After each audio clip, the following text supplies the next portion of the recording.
UP में repeat होंगे योगी। अमित शाह और अखिलेश यादव में कल जबरदस्त टक्कर देखी गई। लोकसभा में क्या राज्यसभा में भी पास हो पाएगा वह बिल? लोकसभा में तो भारतीय जनता पार्टी और केंद्र सरकार, मोदी सरकार ने जिस तरीके से बिल को पास कराया है और वहीं ओवैसी ने जिस तरीके से वह बिल की कापी फाड़ दी है, जगदंबिका पाल ने ओवैसी को फटकार लगाई है। दोस्तों, कल का दिन लोकसभा में बहुत हंगामादार रहा। आपको बता दें, अखिलेश यादव और अमित शाह के बीच जो नोकझोंक हुई काफी ज्यादा चर्चा का विषय बनी हुई है। आखिरकार जबरदस्त हंगामे के बाद वक्फ संशोधन बिल लोकसभा में पास हो गया है। आज इसे राज्यसभा में पेश किया जाएगा।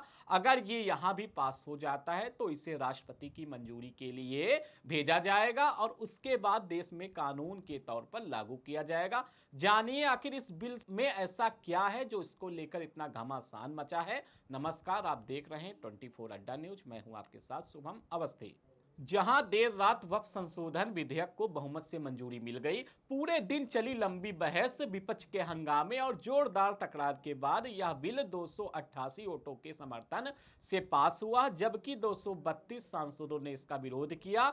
अब यह विधेयक आज दोपहर 1 बजे राज्यसभा में पेश होगा, जहां नंबर गेम और विपक्ष का रुख इसे और रोचक बना रहा है।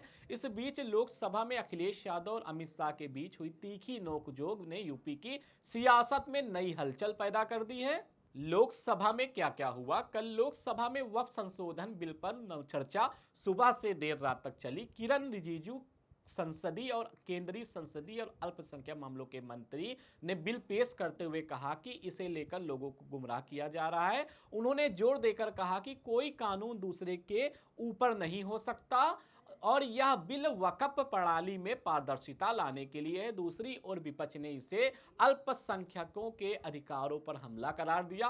कांग्रेस सांसद ने इसे काला बिल बताया और चेतावनी दी कि यह सभी धर्मों की संपत्तियों के लिए खतरे की घंटी है। राहुल गांधी, नेता विपक्ष, उन्होंने पूरी तरीके से यही कहा है जिस तरीके से शुरुआत से कहते आए हैं। फेसबुक पोस्ट में राहुल ने लिखा, इसे मुसलमानों के धार्मिक और संपत्ति अधिकारों को छीनने का हथियार करार दिया। बहस के दौरान हंगामा बढ़ा तो एआईएमआईएम प्रमुख असदुद्दीन ओवैसी ने बिल की कापी फाड़ दी, जिससे संयुक्त संसदीय समिति जेपीसी के अध्यक्ष जगदंबिका पाल ने असंवैधानिक और संसदीय मर्यादा के खिलाफ बताया। आखिर लोकसभा में ओवैसी को क्या कापी फाड़नी चाहिए थी? जिस तरीके से वक्फ बिल को लेकर केंद्र सरकार ने कल पूरा दिन बहस चढ़ी, बहस छिड़ने के बाद बिल को मंजूरी मिली, लेकिन वहीं अखिलेश यादव इतने महत्वपूर्ण मुद्दे से विहीन कैसे होगा? योगी आदित्यनाथ को लेकर अखिलेश यादव ने अमित शाह से सवाल कर दिया।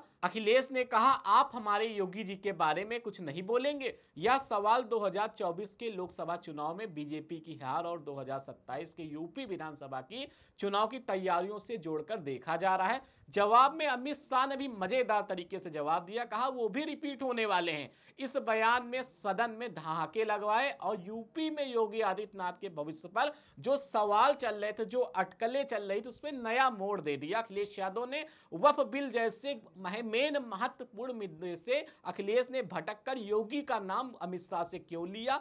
क्या अमित शाह के नाम से योगी का नाम लेने के बाद अखिलेश यादव को लग रहा था कि अमित शाह क्या योगी का नाम सुनकर भड़क जाएंगे? अखिलेश का लेकिन यह भी दांव पूरी तरीके से फेल हो गया।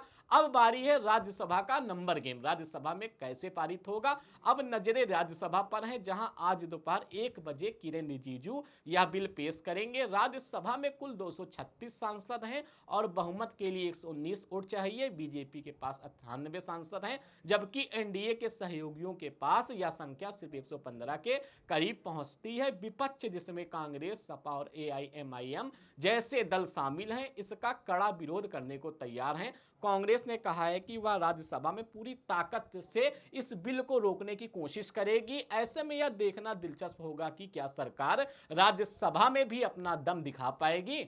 लोकसभा में तो विपक्ष का हंगामा और ओवैसी की नाराजगी भी काम नहीं आई। केंद्र की मोदी सरकार ने बिल को पारित करा लिया है, लेकिन अब सबसे बड़ा सवाल है कि क्या राज्यसभा में भी केंद्र की मोदी सरकार बिल को पास करा पाएगी? वहीं ओवैसी ने कहा है कि यह बिल मुसलमानों को जलील करने और उनकी संपत्तियों पर कब्जा करने का षड्यंत्र है। बिल फाड़ने की उनकी हरकत पर जगदंबिका पाल ने कड़ा एतराज जताया, इसे लोकतंत्र का अपमान बताया। वहीं बीजेपी नेता शहजाद पूनावाला ने बिल के पारित होने को संविधान और सुशासन की जीत करार दिया है। उनका कहना है कि यह गरीब मुसलमान महिलाओं और अनाथ बच्चों को हक सुनिश्चित करेगा। लेकिन वहीं अखिलेश यादव सपा प्रमुख जिस तरीके से वक्फ के मुद्दे से बातचीत करने के बजाय अमित शाह से अखिलेश यादव ने योगी आदित्यनाथ का नाम क्यों लिया? क्या अखिलेश यादव की जो मंशा थी उस मंशा पर पानी फिर गया है? योगी आदित्यनाथ काफी दिनों से सुर्खियों में हैं।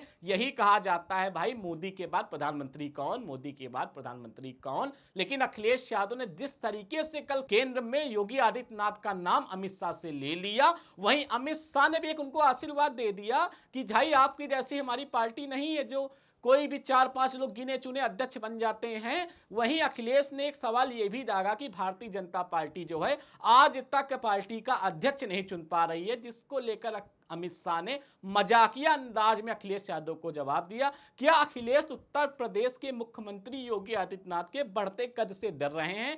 क्या अखिलेश को लगता है उत्तर प्रदेश में तो योगी आदित्यनाथ ने इनकी सरकार नहीं बनने दी? हैट्रिक के करीब योगी आदित्यनाथ अब हैं। 27 में अगर भारतीय जनता पार्टी की सरकार उत्तर प्रदेश में बनती है तो मुख्यमंत्री की तौर पर हैट्रिक लगाएंगे। वैसे भी उत्तर प्रदेश में योगी आदित्यनाथ ने इतिहास रच दिया है, अभी तक कभी रिपीट सीएम नहीं हुआ है। तो अखिलेश के इस तरीके से बयान से, वो भी लोकसभा में, क्या अखिलेश को योगी आदित्यनाथ केंद्र में जाने के बाद भी टक्कर दे पाएंगे प्रधानमंत्री की रेस में? जिस तरीके से खबरें आ रही हैं, क्या योगी आदित्यनाथ अखिलेश से बड़े नेता हो गए हैं?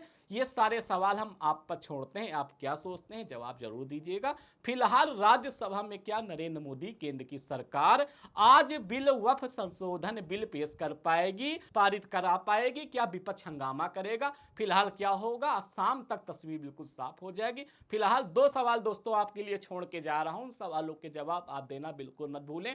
पहला सवाल, अखिलेश यादव वक्फ संशोधन जैसे एक बिल पर विरोध दर्ज कराने गए थे, वहां पर योगी आदित्यनाथ का नाम क्यों लिया? क्या पार्टी के राष्ट्रीय अध्यक्ष की चिंता अखिलेश यादव को बहुत ज्यादा है? वहीं भारतीय जनता पार्टी की जो सरकार है, उस सरकार के जो भी कामकाज हैं, अखिलेश यादव को बहुत ज्यादा चिंता हो रही है कि अगर केंद्र में योगी आदित्यनाथ सक्रिय होते हैं, क्या सपा के जो सांसद हैं योगी के जाने के बाद आगामी 2029 चुनाव में उन पर भी प्रभाव पड़ेगा? कमेंट में राय देना ना भूलें। देखते रहें 24 अड्डा।